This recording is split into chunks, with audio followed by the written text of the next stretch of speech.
Sigurado pa kayong wala kayong ginagawang milagro? I believe na responsable si Kian at lalong-lalo na si Claring. Kailangan bantayan natin yung mga batang yan. Tandaan mo, ha? Mga bata pa yan. Kailangan ko naman. Kasalanan ko dahil a part of me still hopes. Pero tama talaga si Kian. Dapat nga talaga mag-move on na lang ako. Ano yung sinesearch mo sa YouTube? Nagawa kami ng music video. Gusto mo, tulungan ko kayo. O sige, game!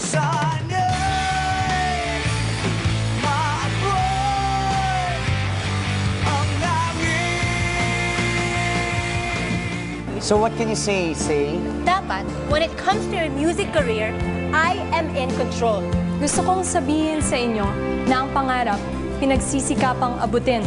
Kapag nakarating kayo sa tuktok, siguraduhin nyo na narating nyo ito hindi dahil sa nakikipagrelasyon kayo sa isang tao na mataas na posisyon.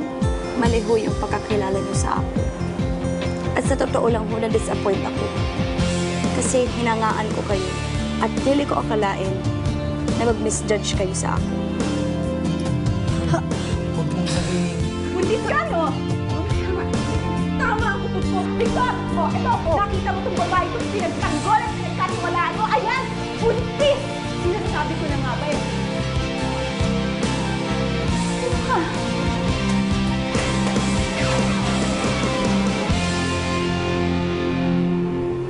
Ako po si Charing. Asawa po ako ni Jackson. Anak po ni Aling Diana. Ma'am Barbara, totoo po yun. Ano ba kasi pinagsasabi mo, Mami? Hindi mo ba naisip na nakakasakit ka ng tao? Hindi lang ako tsaka si Claring, pati yung bisita natin, dinamay mo ko. Kian, hindi naman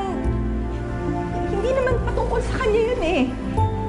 Hindi ko naman alam na hindi pala siya si Claring eh. At saka kung nagsalita man ako ng ganon, di ba natural lang naman yun dahil nanay ako? Siyempre may mga opinion ako kung sinong gusto kong maging girlfriend o asawa man ng anak ko, di ba?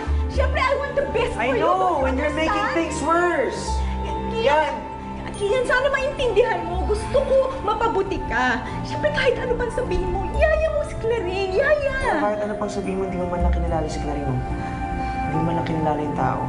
Hindi naman sa ganun. Pero hindi ba pinagkatiwalaan namin siya? Tapos akala ko na buntis siya. So anong gusto mong isipin ko? Hindi mo ba naiintindihan yon? Claring! Claring! Claring! Claring! Claring! Dito naman tayo mag-usap. Pasensya ka na, ha? I'm sorry. Alam mo, hindi naman ako talagang ganito eh. Gusto kong mapabuti ang anak ko, di ba? Pag naging nanay ka, maiintindihan mo ko. Pareho naman nating narinig, di ba, yung sinabi ni Ma'am Barbara? Hindi siya buto sa ako. Hindi siya approve sa relasyon natin. Kahit naman po hindi para sa akin yung sinabi mo, sakit pa rin po yun.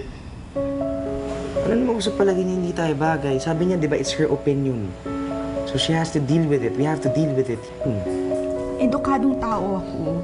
Pero nakapagsalita ako ng ganun. Kasi sana maintindihan mo, nanay ako eh. Hirap naman ata nun, Kian. Kakalabanin natin siya. Hindi naman natin kailangan kalabanin yung nanay ko eh. Di ba? Ako, I am ready to fight for you. For me, for us. Karing mahal kita. Alam ko po yun, Ma'am Barbara. Nakapag-aral din naman ako sa mababang paaralan hanggang itaas. At nakapagtapos sa mataas sa paaralan ng ulang lupa. Pero sana huwag naman po kami maliitin ni Charing kung ilan po naabot namin.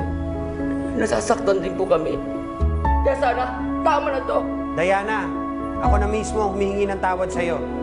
Sasabog na ako! Nag-sorry na yung Ma'am Barbara mo, siguro naman okay na yun. Iniisip ko naman talaga eh. May point ba naman talaga si Ma'am Barbara? Na kailangan, umalis na ako dito kasi wala na talaga akong lugar dito. O sige, noon yaya mo ko. Pero ngayon, hindi na. Kaya, wala na talaga akong silbi dito. Wala na talaga akong pwesto. Dapat umalis na talaga ako. Kahit mahirap, kayanin mo naman, please. Kayanin mo naman magpapekto sa sinabi ni Mama, please. Imposible man yun eh. Kasi sinabi naman niya, dili naman pwedeng bigyan na lang tanggalin yun sa tinga ba. Alam ko na imposible, ha? Pero sa'yo, kung alis ka, saan ka titira? Sino kasama mo? Hindi mo papayag na umalis ka na, mag-rent ka lang ng bahay na kung ano lang. Pwede naman eh. Marami namang boarding house dyan. Marami namang pwedeng mga bed space ba. Pero gusto kong malaman ninyo na nasasaktan din kami.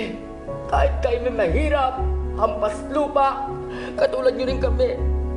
May pusong nagdurugo, nagbabagang luha, bumibigat ang pantog, at kinikilig pag pinipigil ang iyan. Kaya tama na! Tigilan natin to! Masyado ka napapadalos-dalos eh. Tingin mo papayag si Daddy pag umalis ka? Saka magpapasko na. Hindi ka makakahanap ng lugar na basta-basta. Please naman, huwag ka nang umalis. Ha? Tsaka paano na yung plano natin? Yung plano natin yung holidays. Di ba gusto mong kompletuhin yung simbang gabi? Ma'am Barbara! Pasensya na po. Tinatanggap na po namin ang inyong sorry, ha? Sir Victor, pasensya na po. Charing, tara na. In-ina ko! Puputok na ang patog ko! Magsimba sa bago kong titirhan. Siguro naman may malapit na simbahan doon. Corny mo naman eh. Kung magsisimba ka doon, sino kasama mo? Safe ba doon? Paano yun? Hindi ka tulad pag nandito ka, hindi ka makakasama pa ako magsimba. Sasamahan mo kung magsimba? Malamang. Yan nga yung plano ko kahit bago pa mangyari ito eh. Eh, paano na yung mga cakes mo? Tigid pa rin. Ano oras kami natatapos? 2:00, di ba? So after nun, pwede kitang daanan, tapos sabay tayo magsimba. Ano? Deal. Hindi ka aalis, tapos magsisimba tayo. Kaya mo ba yun? Siyam na madaling araw yun. Kayanin.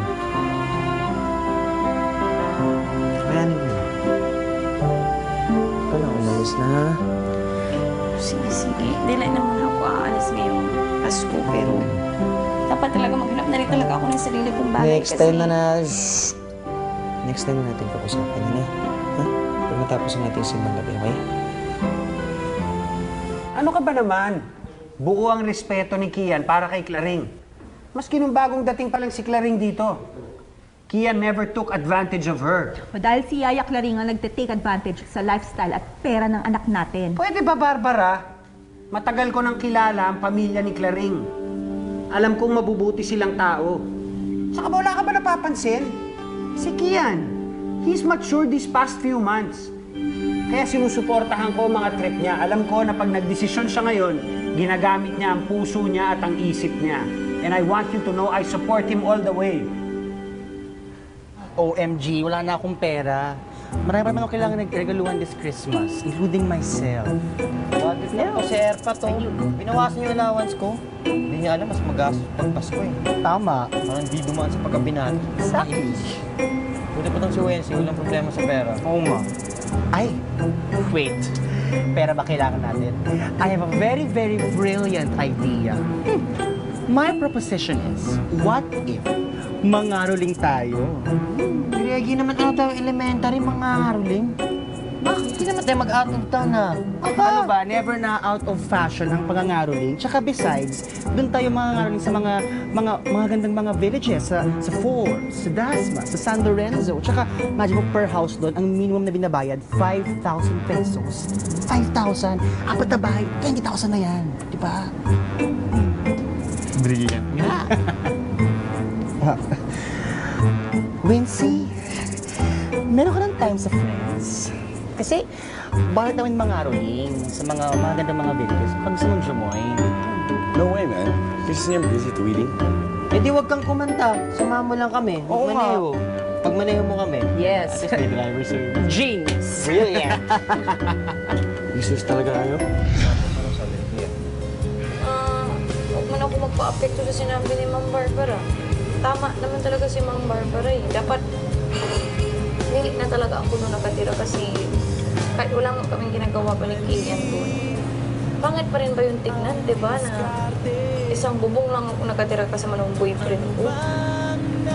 Kaya naisip ko na baka mag-rent na lang or mga bed space.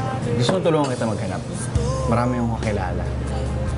Or, mas maigi yata kung susulat na lang ako ng letter. Tapos, pwede ka na lumipat sa staff house. Sobra naman at ang abala yun sa imo. Uy, Alam mo, ang kaibigan, hindi tumatangging tumulong. Lalo na pag kailangan. Tsaka hindi hinihingi yun. Automatic yun. siya ka na nga kasi wala talaga akong sabihan ba nitong mga to. Kaya ikaw lang talaga yung pagkatulong. Okay lang. Di ba nga sabi ko sa'yo, andito lang ako para sa'yo. Tulungan kita.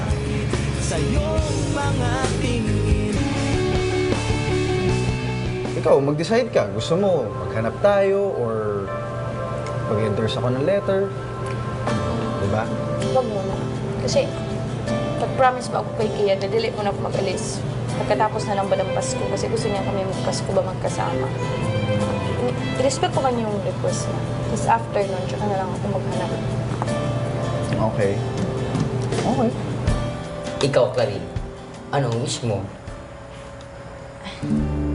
Ay, huwag na nga. Kasi alam ko naman isasagot mo eh. Tungkol naman kay Kian eh.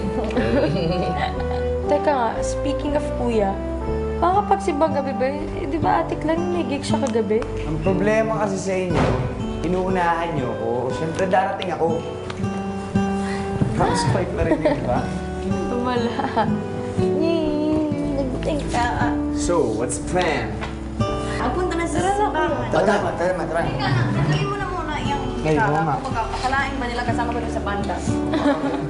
Iwan mo muna dyan dyan. Ito na ba kami, Sige. Kasama Sige na, na. let's go. Purihin ang Panginoon. Eh, talaga?